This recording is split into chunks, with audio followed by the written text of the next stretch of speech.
watching out for squirrels running across the street, watching out for People people running out in the people running out in crosswalk. front of you, not paying attention, watching out for debris on the roadway, watching out for cops sitting in a speed trap. Wow. So we better respond to those. We better respond to danger. Fire alarm goes off, it'd be kind of foolish to just sit up here and say, nothing's gonna happen. Good way to be dead. If you walk across State Street and you hear a fire engine coming and you hear the sirens, you better look around and see where that thing is at, right? You just wander out in the State Street, you'd be dead. Mother Nature would take care of you, right? When I say take care of you, she would eliminate your genes from the population. You would never have the opportunity to reproduce and pass on those, I don't know, we'll call them stupid genes, for lack of a better word. That's how natural selection works. That squirrel does not respond to the hawk. Mother Nature says, you're not worthy. You're not worthy of this gray squirrel population, and I am eliminating you from the population so you do not pass on that gene to your offspring. That gene of ignoring a predator. Anyway, we'll get into that later on. So, where are we? We're at 5.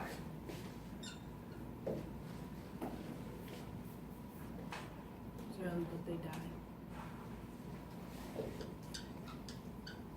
Okay, we could put on death. I always have an issue with death. Is that a characteristic of the living?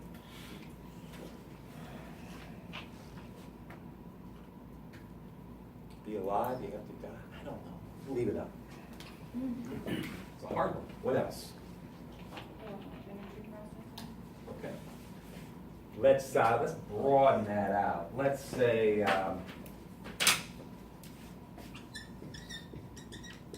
obtain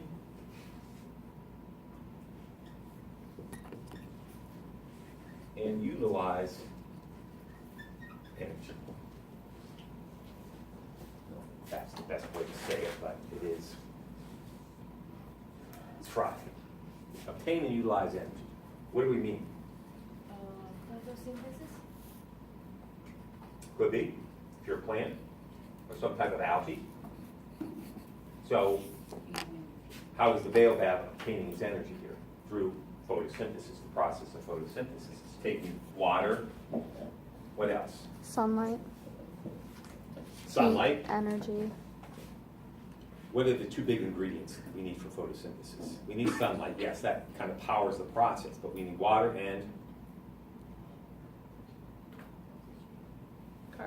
carbon dioxide. Oh, So the plant will take in water and carbon dioxide, and in the presence of sunlight, it'll use that sunlight as energy, as an energy source, to convert those raw materials into sugars, glucose, which it can then utilize as an energy source. Or it can do stuff with the glucose, creating starch, perhaps. We'll get into that later on.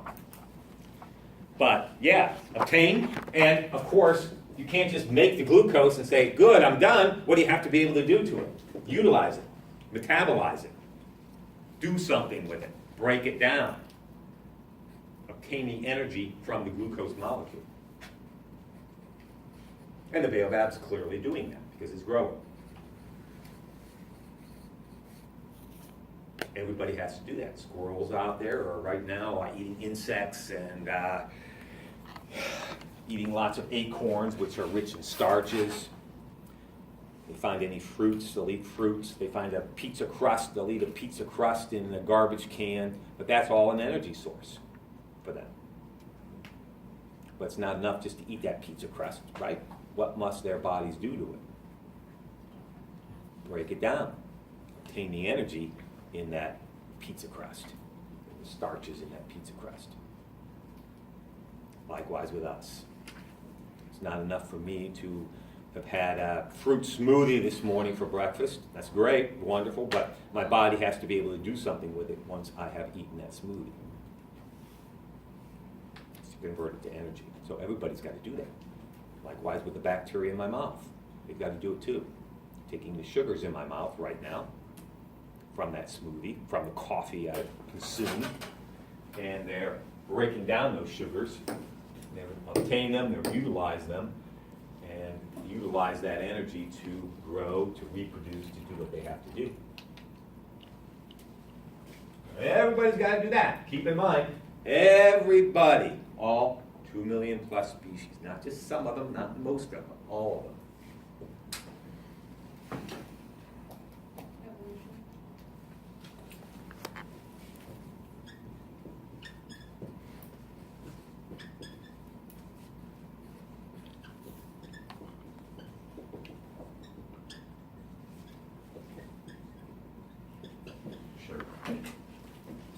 Evolve over geologic time periods.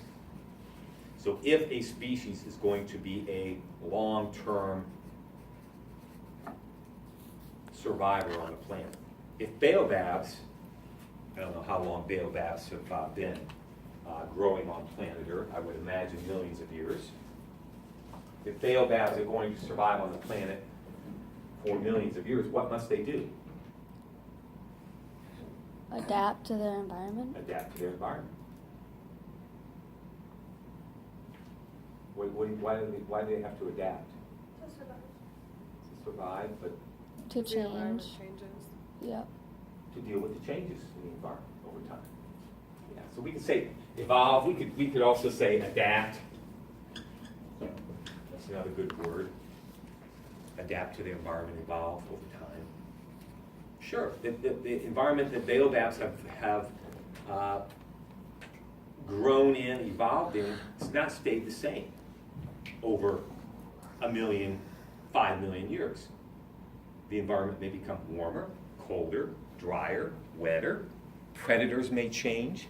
So what do you have to do if you're going to, as a species, what do you have to do long term if you are going to survive? You have to change with the changes. You have to adapt, evolve. If you don't, what happens to the species? Death. Mother Nature takes care of you. And she will say, you are not fit as a species to continue your existence. And that species will become extinct over time if you do not adapt. So the environment changes. We only, if we're lucky, we get to hang out here for, 100 years or so, each one of us. And the environmental changes in 100 years are not generally perceptible to us. But that's very short term. Here, note the term geologic time. What are we talking about, geologic time? When we say geologic time, what's the implication? What? Yeah, now thousands, tens of thousands, millions, tens of millions of years. Long, long periods of time. So it's pretty imperceptible to us. But you don't have to go back very far to see some real changes in the earth. Think about going back 20,000 years ago. Of your 20,000. Here in Massachusetts, right here on the STCC campus. If you could plot back, if you could jump into a time machine right now and go back 20,000 years and land right here where Shabelle Hall sits, what would you see? What would it be like?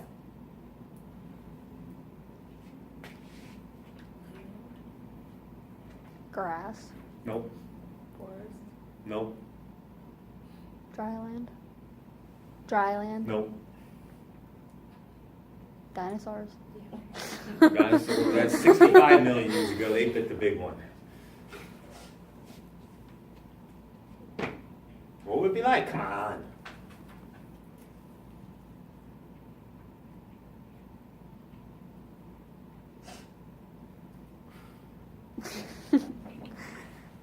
What was going on? We were at the height of this 20,000 years ago. You'd be standing on a sheet of ice about a mile thick. 20,000 years ago, we were approaching the height of the last major glacial period on the planet. So the planet cooled, and the the ice caps from the north, as the planet cooled, slowly over time. Slowly over time. This is not like in that movie, The Day After Tomorrow. If you've ever seen that stupid movie, stupid is the key word there. That stupid movie, they don't, move down real fast. This is a very, very slow process. But over time, the Earth cooled and glaciers slowly moved south. Ice caps grew. As the Earth has warmed over the past 12, 15,000 years, they have retreated back north, the glaciers. And as they came down, they scoured the Earth, creating the Great Lakes, creating Cape Cod, creating Long Island, creating many of the features that we're familiar with today. But my point here is that 20,000 years ago, let's say maple trees were certainly growing 20,000 years ago. We know that. As the Earth cooled, and as these glaciers slowly came in from the north, what did the maple tree population have to do in order to survive that glacial period? Adapt. But how? What did they have to do to escape the glaciers? To find an environment more suitable for growth. Clearly, it's going to be too cold here. So what did they have to do over time? As a population, what did they have to do over time? They have to move. They had to shift their range south slowly. Trees can't get up and move, of course, but they can send their seeds in a direction that over time, in a direction that will be more tolerable. So over time, what had happened to maple trees is they shifted their range south to escape the glaciation. How do we know that? Because around 20,000 years ago, come on. Well, they're Humans still were around here. 20,000 years ago, but nobody was around monitoring this and watching this. So where's the evidence? How do we get the evidence for that? They're still here today. They're still here, like today. So they clearly evolved. Well, but where's the evidence that they shifted south? Just because they're here today doesn't necessarily mean that's what happened. You can find examples of them on south, further south, starting up here. Well, we find pollen.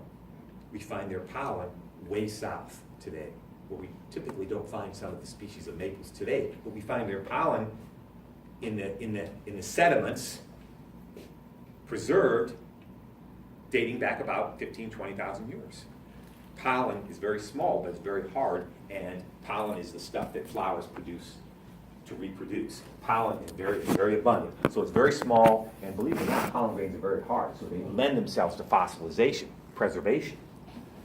So the pollen evidence is there. All you have to do is drill cores into the earth, take out these cores, analyze them, and you, wow, this soil is 20,000 years ago, and we're finding pollen from maples that now grow up in Canada. And maybe you're in Missouri, or maybe you're in Mississippi. Pretty cool. Okay, anyway. Everybody's got to do that. I mean, if you think outside the biological world, think about businesses. Businesses better do that, right? What if they don't? Somebody's going to run them over, right? They're going to be out of business if they don't innovate, if they don't come up with new products. But, when I was a kid, you go to McDonald's, you get a hamburger, you get a cheeseburger, you get fries, you get a chocolate shake. I think they had apple pies then too. Not a whole lot else. That was McDonald's. No breakfasts, no salads, no ice cream cones, none of that. But look what McDonald's has today. Wow. Breakfast 24 hours a day. Wow, isn't that wonderful? But what if they didn't change their menu? What would happen to McDonald's? Wendy's, Burger King would roll over them. And all these other places now would roll over them. They'd be out of business, but they have to. It's like auto manufacturers. You have to constantly innovate. Consumer whims and wants, they change all the time. So auto manufacturers, They've got to always be creating new gadgets and new things and new, systems and all that. Otherwise, somebody's going to run them over and they're going to be out of business. So it's the same in the biological world. Anything else? We all get rid of waste.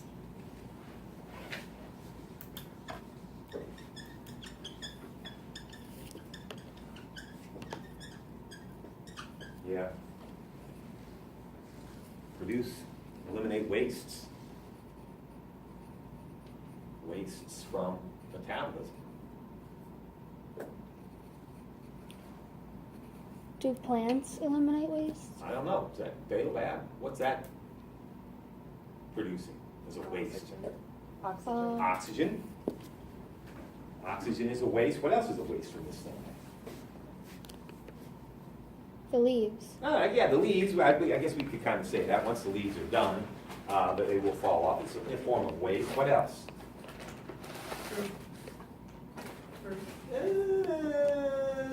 No, the fruit has a purpose. Reproduce. How about water? Water from the leaves, primarily. Water escapes the leaves for a couple of reasons, but one reason is to help to cool the leaf surface. So it's a form of waste. And minuscule amounts of heat, metabolic heat. Small amounts, but you tend not to think of a plant as producing heat, but a very, very, very small amount of heat is generated here. Wastes. What about the bacteria in my mouth? What kind of waste are they producing?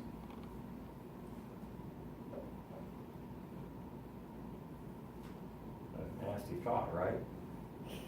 Producing waste in your mouth. But what?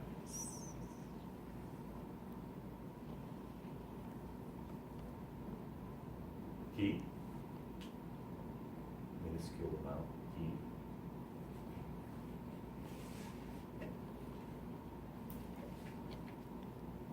What else? Carbon dioxide.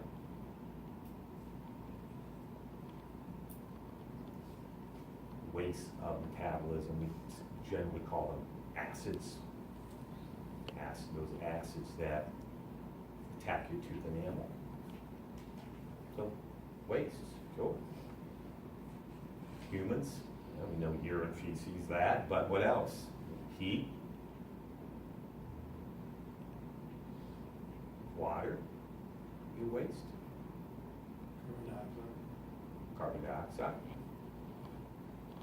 Okay, everybody does it. Better do it, or these wastes, some of these wastes can become toxic and kill you. All right, that's a good one. What else? Well, I've got one. Talked about this a little bit when we met last Wednesday.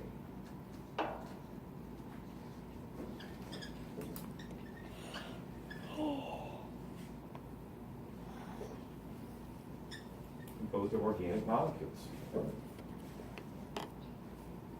Everybody. These common, these four major groups.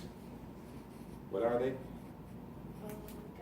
Carbohydrates, proteins, lipids, nucleic acids, yeah. And we said organic molecules are based on the element what? Carbon. So we say carbon-based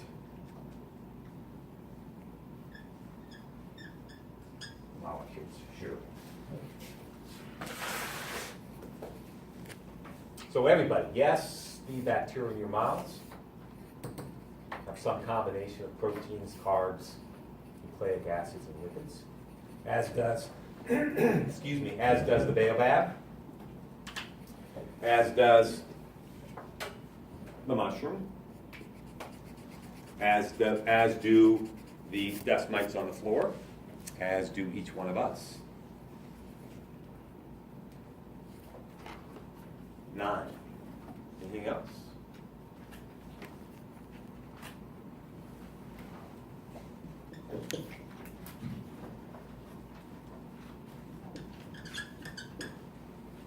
Oh yeah, DNA. Everybody has DNA? DNA that makes that organism unique. Look around the room, right? All of us unique. We all have a different set of DNA. Look at the squirrels on the campus running around out there. Well, to us, they all look the same, right? Yeah. But are they all unique individuals? Or are they all the same? They're all unique, yeah, absolutely. They're all unique individuals. Likewise with the sugar maples out there on the green.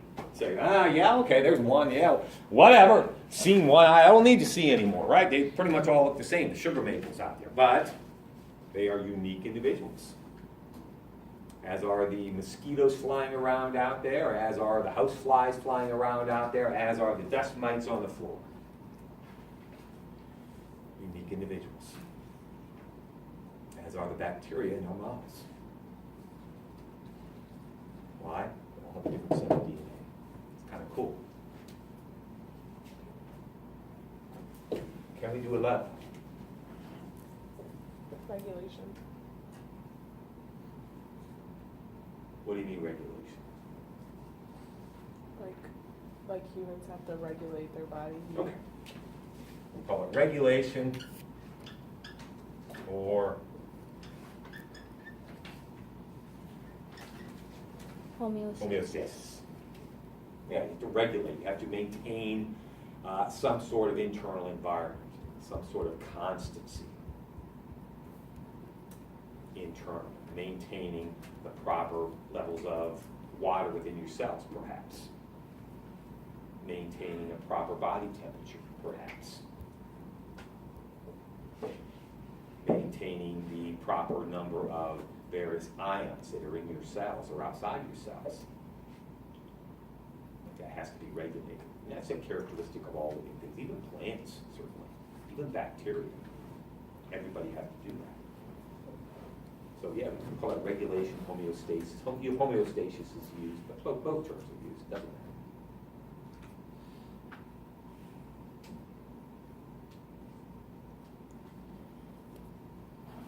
11? Do I hear 12? Order. Water. I like that one. We'll go up here. Yeah, water. Everybody needs water. Some more than others, yes. But everybody requires water. Some organisms live in water. Some can use it very sparingly. Some can need a lot of water.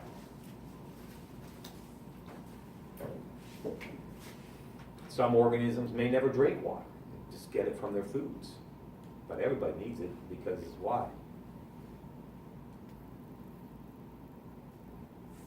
Our cells are mostly water. Get down to it, mostly water. So we need a watery environment within our cells in order to conduct the various metabolic reactions that must take place within our cells. Okay, 12 is a good number. Even dozen. Questions on that? So the take home here is these are characteristics shared by everybody on the planet. Not just the squirrels and the maple trees we see outside, and the pigeons we see flying around campus. Everybody. Questions? All right, well, that will certainly be a part of next Friday's quiz. That's slam dunk, right? If I ask a question like that. Maybe list 5 examples. Okay. Let's go to the screen. Got 5 minutes left, don't want to waste any time.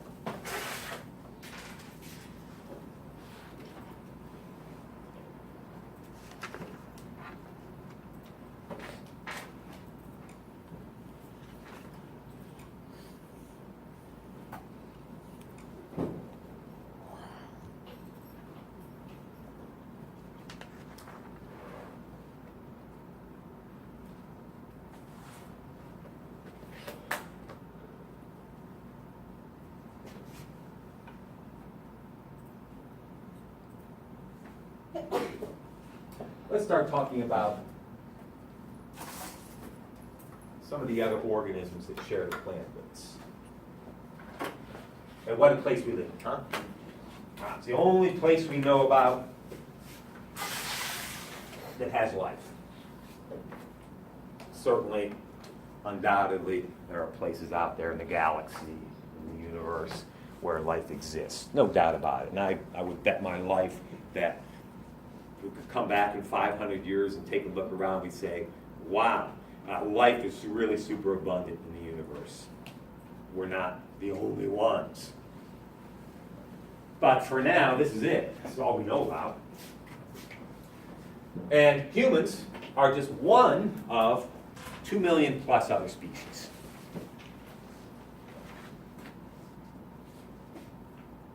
And people who study this stuff for a living tell us, well, yeah, we've identified, we've described 2 million, but in reality, that's lowball. That's way low. Some estimates go to 5 million, some estimates 50, some estimates above 100 million species on the planet. A lot. So even let's go lowball, 5 million. Even if it's 5 million other species, 5 million total species. If someday, for instance, if we say, wow, we've got them all, we'll never get them all. If someday we'll get them all, let's just say that, and it's 5 million. Well, even if it's 5 million, we haven't even gotten half of them yet. We haven't even found half the species that share the planet with us yet. I know it's not 5 million. Probably upwards of 100 million anyway. So, a lot of these are big and obvious, right? We've gotten all the obvious ones, most of the obvious ones. How can you miss a blue whale? It's kind of hard to miss. Largest mammal on the planet, gorgeous creature. Or how about a whale shark? Look how fantastic that is. I didn't even know that, like, what?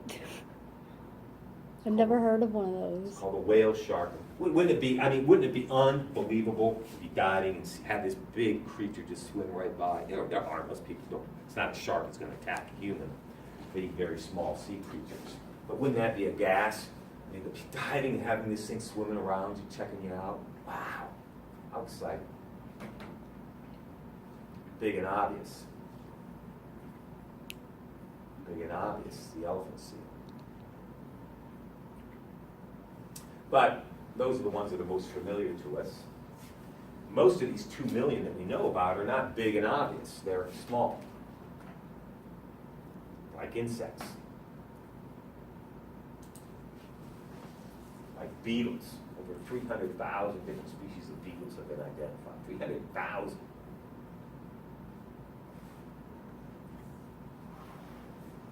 Or microscopic algae. These are called diatoms. We'll talk about diatoms in November. Super, super, super abundant on campus, in water, in the oceans. But very important to humans. You look at those and say, who cares, whatever. How much longer till class is done? It's super abundant, super important to humans. We'll get to that later on. And the bacteria, right? The really small stuff. Unnoticed for the most part by us, unless we're looking for them or they find us. Okay. When we begin on Monday, we're going to start talking about where we find life on the planet, some of the different types of life on the planet. But for now, we're going to stop. We have 45 seconds left. And in the 45 seconds that we have left, please don't start shuffling for a minute. Sunday is September 11th. Don't lose sight of the day. Okay, I suspect many of you were just little, very small children when that day happened. And you may not know a lot about it, or just from what you hear from other people and things like that. Educate yourself about the day. A lot of good people died on that day, and if you don't know the full story, there are websites out there that can tell you about that story.